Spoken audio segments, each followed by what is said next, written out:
Vous vous souvenez de Magical Doremi? Aujourd'hui je les redessine dans mon style, donc installez-vous confortablement et accompagnez-moi alors que je redessine les Magical Girls les plus populaires de Midi les Zouzous.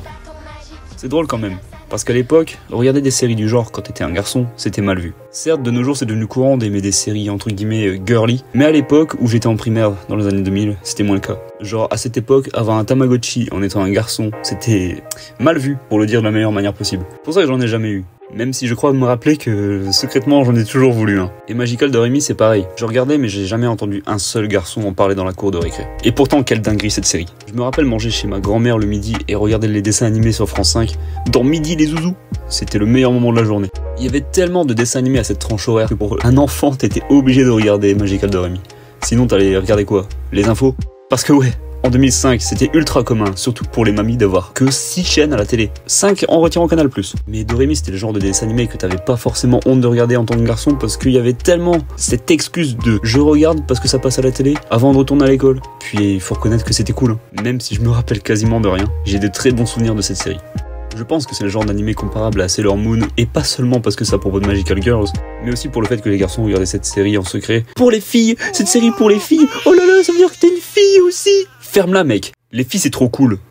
En plus celles-là elles sont magiques, elles peuvent te dégommer. D'ailleurs leur bâton là avec les billes à l'intérieur, mais c'est clairement le truc que je voulais avoir en jouet en étant petit, hein. Avec ça il y avait le Pokédex, avant que je sois saoulé de Pokémon, la cloche de l'oracle dans Shaman King, et un peu plus tard l'Omnitrix de Ben 10. Et sûrement le truc dans Yu-Gi-Oh là, vous savez très bien de quoi je parle. Tout ça pour dire que Magical Doremi c'était sûrement l'une de ces séries qui casse la norme de genre, qui était beaucoup trop présente à l'époque et qui fort heureusement disparaît de nos jours. Vous vous souvenez quand les magazines de Noël avaient le genre le bleu pour les garçons et le rose pour les filles? Je pense qu'à force les filles en ont eu marre d'être limitées à soit devoir élever un bébé monstrueux ou faire la cuisine, pendant que les garçons conduisent des voitures et explosent leur tronche avec des toupies de combat. Je pense qu'on peut remercier Magical Doremi et pas mal d'autres séries de l'époque pour casser les concepts sociaux dépassés qui auraient dû être éliminés depuis bien longtemps. D'ailleurs c'est pour ça que je pense que leur rendre hommage avec ce dessin c'est une belle manière de les remercier. Merci les queens. En faisant une petite recherche, j'ai appris qu'un film était sorti il y a quelques années où elles sont adultes et tout. J'étais pas au courant. Et je pense que ceux qui ont débloqué un souvenir avec cette vidéo vont être heureux de l'apprendre. Mais si on parlait du dessin un peu. Du coup pour ce dessin j'ai décidé de dessiner Doremi, personnage emblématique de Magical Doremi, sa copine Emily sur la gauche et sa deuxième copine Sophie sur la droite. Je n'ai aucun souvenir de cette série, je vous avoue que je ne sais même plus quelle est leur particularité. Emily elle a l'air d'être timide, Sophie elle a l'air d'être un peu plus avenante. Doremi c'est le personnage basique de dessin animé quoi, le personnage principal qui est optimiste, et ça c'est tous les personnages principaux. Faudrait peut-être que je re-regarde, hein. Ça me ferait replonger dans l'enfance comme à l'époque. Bref pour ce dessin j'ai pris une plume un peu plus épaisse pour faire un petit style un peu plus manga de l'époque, manga des années 2000. Mais en vrai ça change pas de mon style de base, j'ai pas l'impression qu'il y ait beaucoup de changements quand je change de plume, mais bon, il y en a un. Moi je le vois pas, mais voilà. D'ailleurs je sais pas si ça va se voir, mais à un moment je me suis un peu énervé avec mon stylet parce que j'ai eu des petits soucis. Dernièrement j'ai eu des soucis où quand je dessine une ligne, elle se coupe en plein milieu et elle continue après. C'est comme si j'avais fait 2 lignes alors que j'en fais qu'une seule. Je trace une seule ligne sur mon écran et je ne comprends pas pourquoi.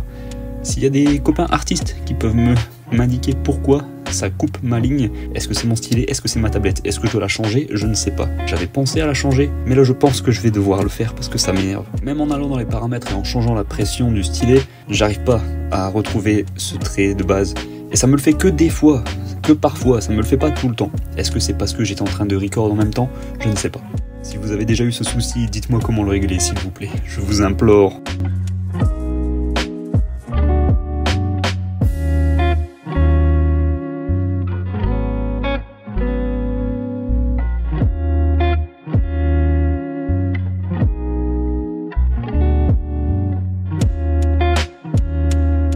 Passe aux couleurs.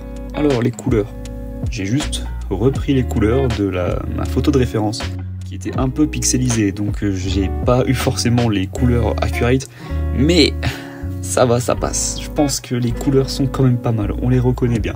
C'est une technique que je fais souvent en ce moment. De toute façon quand je fais des fanarts, je reprends les couleurs, je cherry pick les mêmes couleurs que j'applique directement à l'endroit concerné. En vrai, elles ont pas l'air comme ça, mais elles sont quand même vachement détaillées.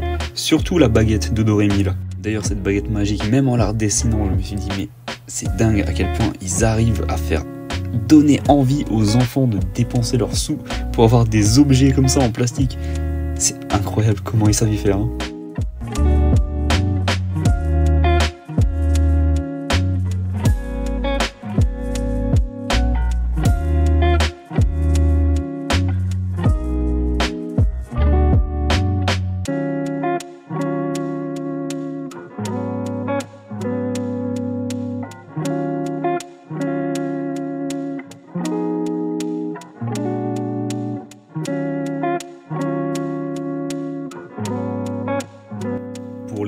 l'usage d'une technique un peu plus différente de d'habitude. J'ai pas décidé de justement appliquer l'ombre sur tout le personnage et ensuite gommer de manière à ce que la lumière reflète.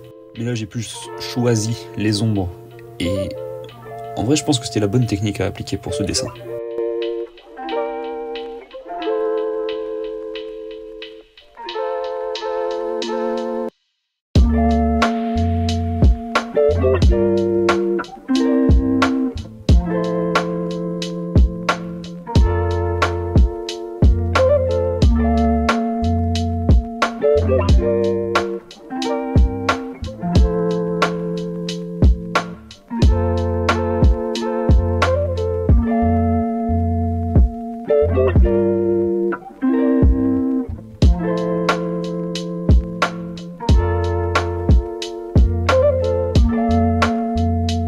Donc après avoir appliqué une petite lumière d'ambiance, une sorte de petit effet rose autour, ainsi que quelques détails pour appliquer une lumière un peu blanche sur les personnages et sur la baguette, je peux dire que j'ai terminé le dessin.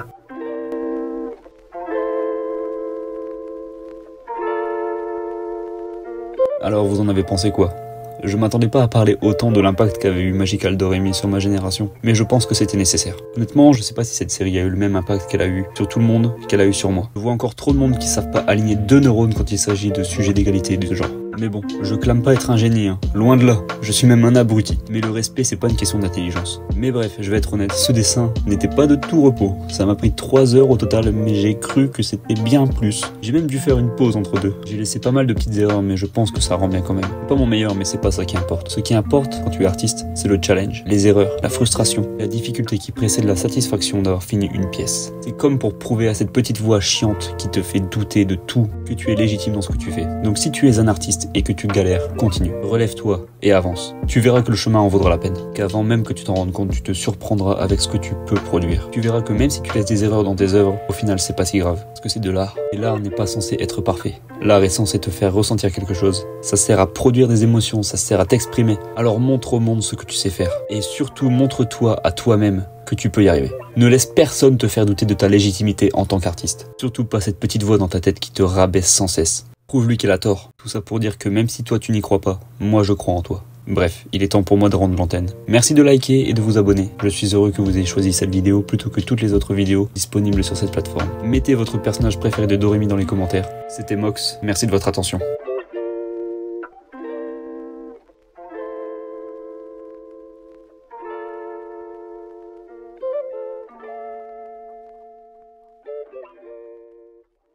Ferme-la mec, les filles c'est trop cool.